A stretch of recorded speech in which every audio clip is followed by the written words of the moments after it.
This episode is brought to you by Amazon Business. How can you free up your team from time-consuming office tasks? Amazon Business empowers leaders to not only streamline purchasing, but better support their teams so they can focus on strategy and growth. Free up your teams and focus on your future. Learn more about the technology, insights, and support available at amazonbusiness.com. Out here, there's no one way of doing things. No unwritten rules, and no shortage of adventure. Because out here, the only requirement is having fun. Bank of America invites kids 6 to 18 to golf with us. For a limited time, sign them up for a free 1-year membership, giving them access to discounted tee times at thousands of courses. Learn more at bankofamerica.com/golf with us. What would you like the power to do? Bank of America. Restrictions apply. See BofA.com/golf with us for complete details. Copyright 2025 Bank of America Corporation. This is Optimal Work Daily. How to Attract Customers to Your Online Business or Commerce Store by Steve Chou of MyWifeQuitHerJob.com.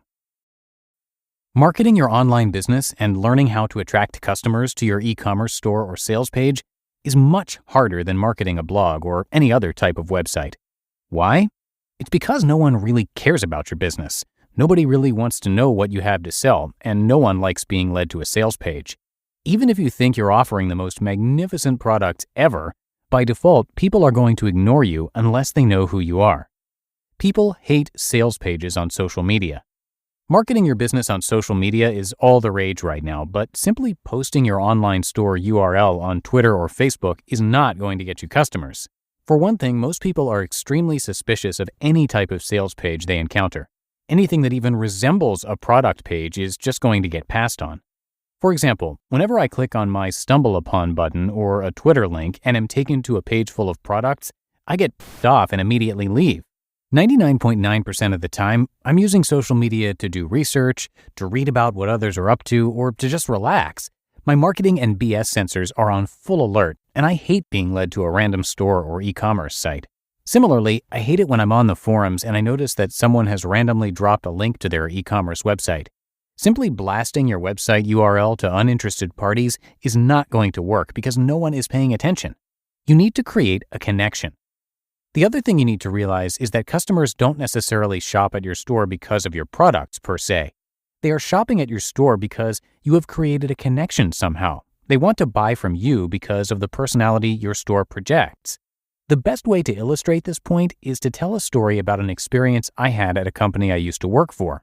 At the time, I was a hardware engineer designing circuit boards, and I had to select a device to use in my design from 2 competing manufacturers. Company number 1 was the leader in their field. They produced devices that were technologically superior to everyone else. Feature-wise, their product was the device of choice among developers. Company 2 was not as well known, but had a decent product. However, from a technical standpoint, their product was not as powerful as company number 1, but adequate for most applications. In any case, it should have been a no-brainer to go with company number 1, but ultimately I went with company number 2 and a lesser-known product. Why?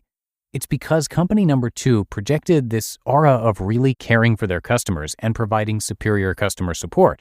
Because company number 1 was already the leader, they didn't dedicate as many resources in trying to help me integrate their device into my design. Finding literature and documentation was more difficult as well because I had to manually request access to each document, a process which often took several days. Meanwhile, company number 2 had a very open philosophy with their documentation, and it really showed on their website. All of their content was freely available, and as a result, I got to know their products better and felt more comfortable using their devices. Whenever I had any questions, they immediately sent an engineer over to help even for the most minor of problems. Over time, I even became friends with the sales guy and FAE. I continued to use company number 2's devices throughout my entire stint at my job and never even considered switching, ever. I was a loyal customer for life. The key takeaway here is that the superior product isn't always the one that sells, and the decision not to buy is not always about the product itself. If you can establish some sort of connection to your customers through your website or customer service, then you will have the upper hand. In fact, that is one of the main ways that a small niche store or boutique can take on a larger business. The key is to make people want to buy from you and no one else. And to do that, you need to make your store stand out. Company number 2 snagged me as a customer because their emphasis on good customer service was plastered all over their website. The secret to marketing a niche online store. So what's the secret to marketing your store? Drumroll, please. The secret to marketing your online store is to keep your customer engaged with your website by showing them your personality. The secret is to keep your customers so interested in what you have to say that they don't even realize that you are selling to them. And to accomplish this feat, you need to have engaging content. In fact, I would argue that you shouldn't think of your online store as a store at all. You should think of your e-commerce site as a content site that happens to sell products. Similar to a blog, if you have good content, the word will eventually spread. People will link to your website, and you'll get tons of organic traffic without having to spend much on advertising. For our store, my wife and I engage customers by providing useful craft tutorials and other projects that can be created with our products for free. 70% of our web traffic comes directly through our content pages, and a good portion of this traffic eventually goes on to purchase from us. I would say that initially, many of our customers don't even visit our website to shop.